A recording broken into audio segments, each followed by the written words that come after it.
All right, Caleb Sailors, Multimedia Journalist, SuperTalk Mississippi News.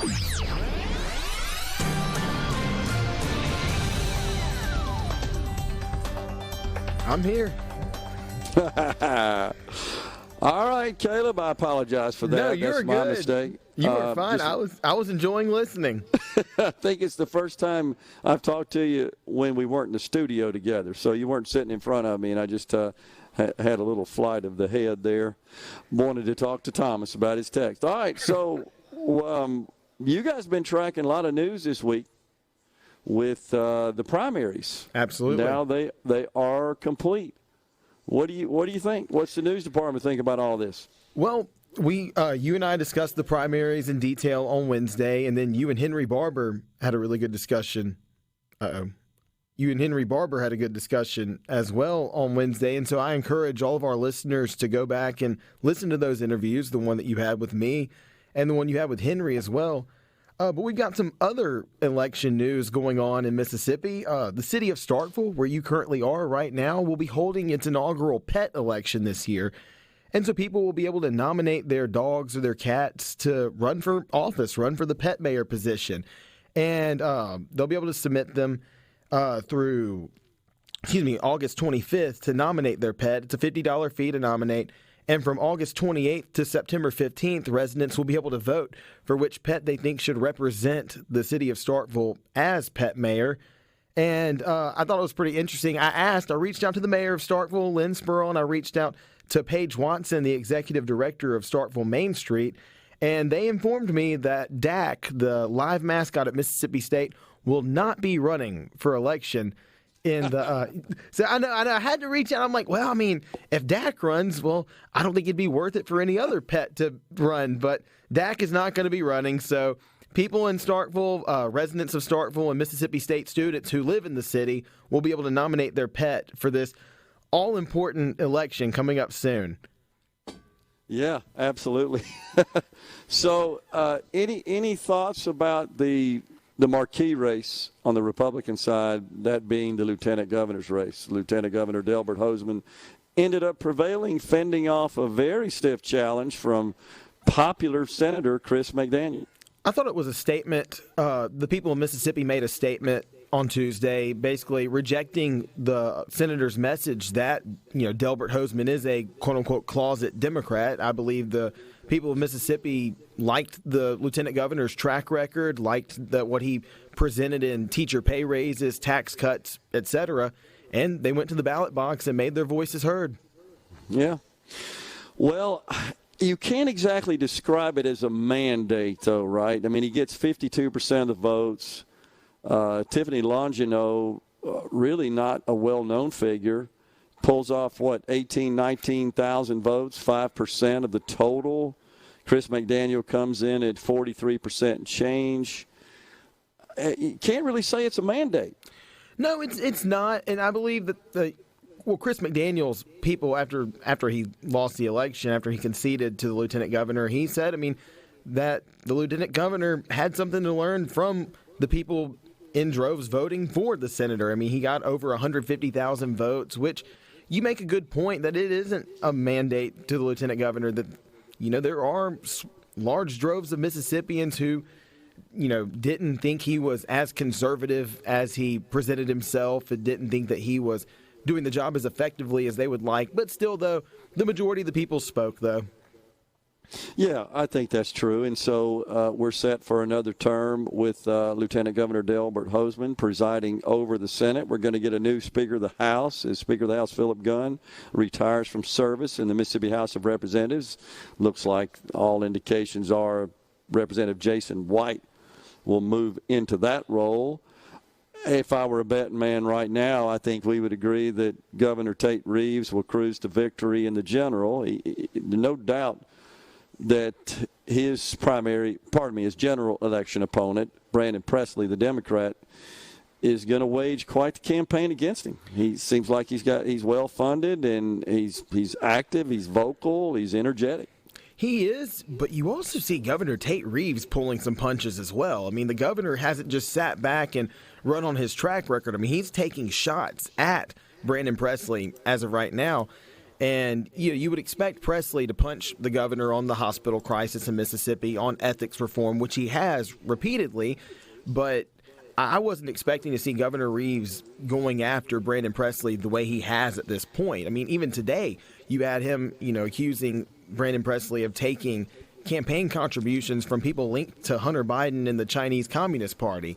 And so you really see Reeves, I mean, he's taking some shots at Presley, and he's setting it up to where I'm not going to be the punching bag going into November. I'm going to stand up for myself as well.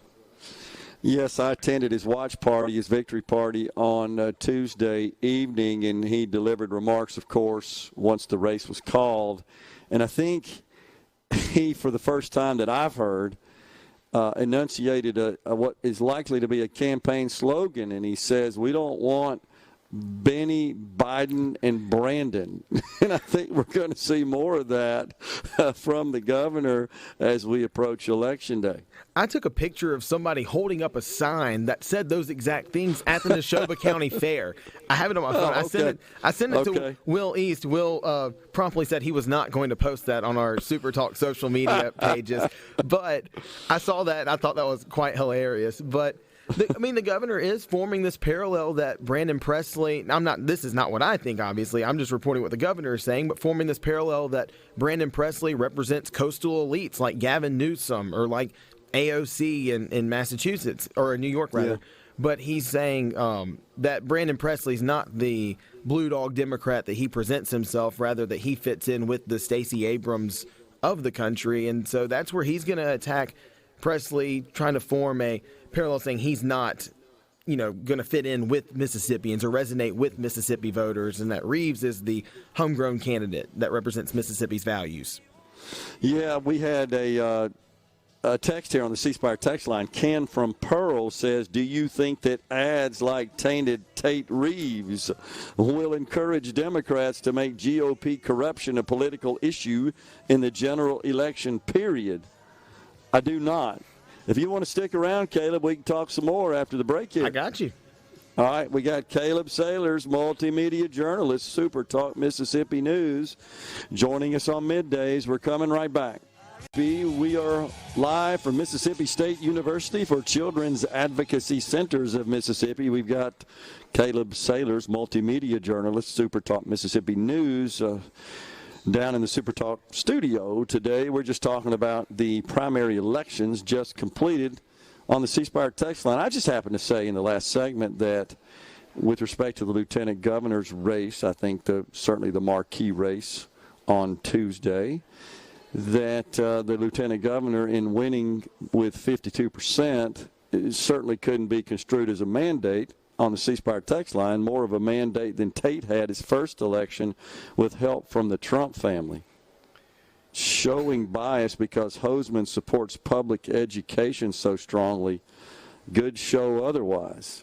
Not really sure what this person's saying exactly. I don't know what bias has to do with public education, if they're talking to me about that, but I don't recall the governor getting a great deal of support from Donald Trump in 2019. I do recall Vice President Mike Pence coming to Mississippi, to the Mississippi Coliseum, the Gulf Coast Coliseum. I attended that event, as a matter of fact, and he endorsed Tate.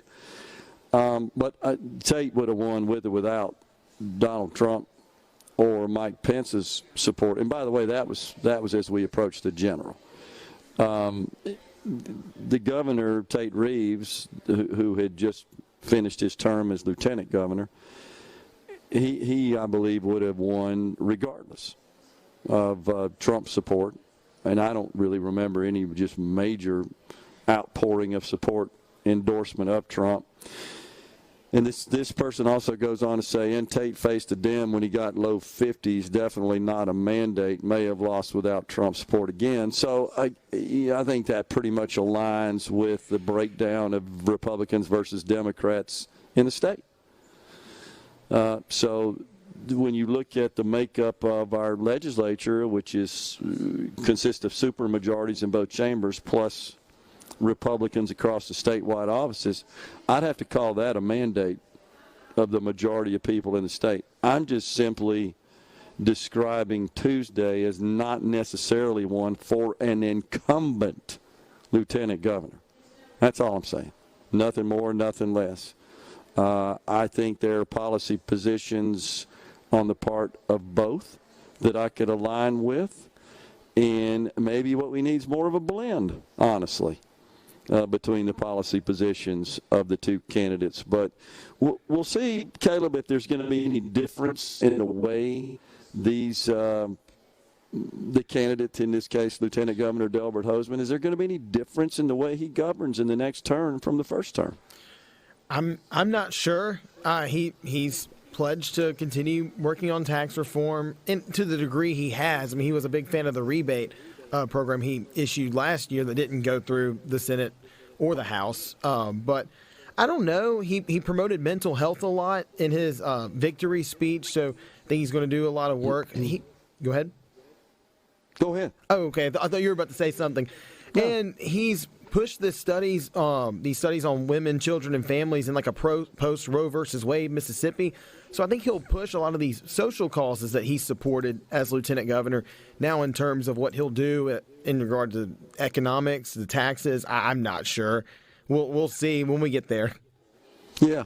John in Oxford, and we had another as well, just point out that Donald Trump Jr., came to Oxford and spoke at Johnny Morgan's shop, Stumping for Tate. I happened to be there. I do recall that, and I witnessed the speech. I got to tell you, though, folks, there was very little said about Governor Tate Reeves. It was mostly about the Trumps and Donald Trump and the Trump family. He was also there, as I recall, with Kimberly Guilfoyle, who he's married to. So I don't know that I would exactly call that a big endorsement from the Trumps, because it just really wasn't most of the content of the speech itself. But regardless, I don't think that made the difference with respect to the election. I think the governor prevails either way. I don't think you can say, well, if Donald Trump hadn't endorsed him, he wouldn't have won. There probably are some candidates that you could assert that about, but I don't think this is the case. So were you surprised at any of the other legislative races? I was surprised to see Nick Baines go to a runoff. I didn't expect that. Yes.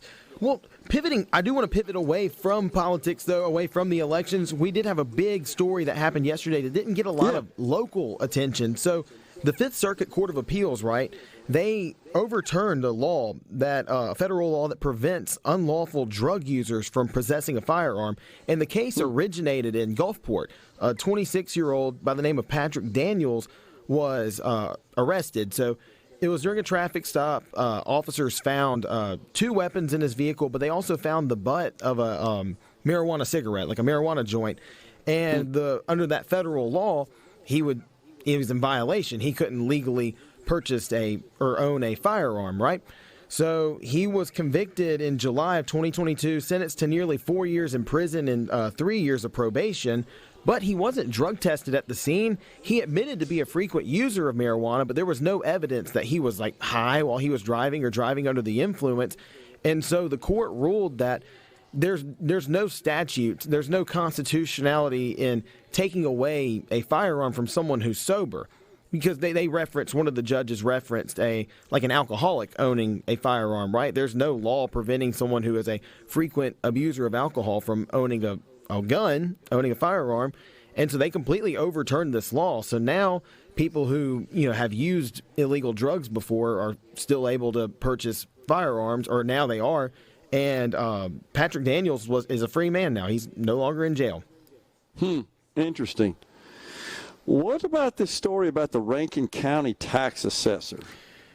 So John Sullivan, the tax assessor of Rankin County, was accused of rape by a then 19-year-old girl. This was March of last year, of 2022. He and some of his friends and this 19-year-old and some of her friends were at a bar in Byram, and they had all drank a little too much. And long story short, everybody ends up at his house, at Sullivan's house, and they're in his hot tub. He alleges that while in his hot tub, he and the 19-year-old at the time, he was 53 at the time, 52 or 53 at the time. He alleges that the two were getting intimate with one another, and one thing led to another. They end up in his bedroom, and they continue to get intimate with one another. Well, we didn't identify the name of the suspect. We don't do that for any alleged rape victims, whether it happened or didn't. We don't do that. But she claims that she was blacked out, that she doesn't remember any of this until the tail end when her friends were knocking on Sullivan's door, banging on the door, seeing what's going on.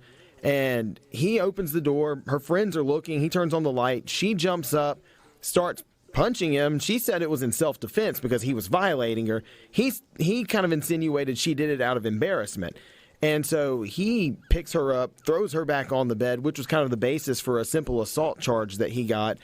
And the court ruled, not the court, but a jury on the court ruled yesterday, though, that he was innocent, that everything that happened was consensual. And he maintained that. Sullivan maintained that the entire time. But the interesting thing to me, and JT Mitchell, our news director, pointed this out too, is that the jury consisted of 11 men and one female. So, I don't know, we had Therese Apel on with Mary Whedon and you earlier, and she kind of noticed that irregularity too. And it's kind of interesting that the panel of jurors consisted of 92% males. However, though, the jury ruled that everything that happened was consensual, and that Sullivan, although it seems, I don't know, immoral on the surface, that he didn't do anything necessarily illegal. Wow.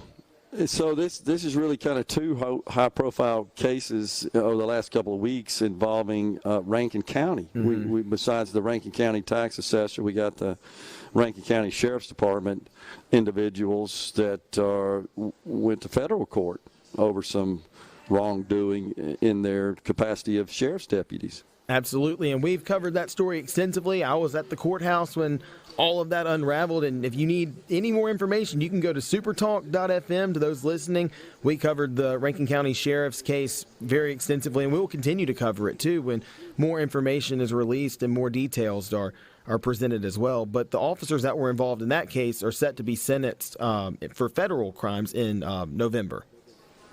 City of Starkville, where we are, a new pet mayor, is that true?